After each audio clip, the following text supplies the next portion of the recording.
çiçeğin oy nesi har diyor tatyanzen oy tan işko gaman gitti tutan lole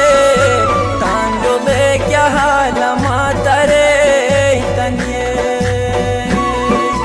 tan işko gaman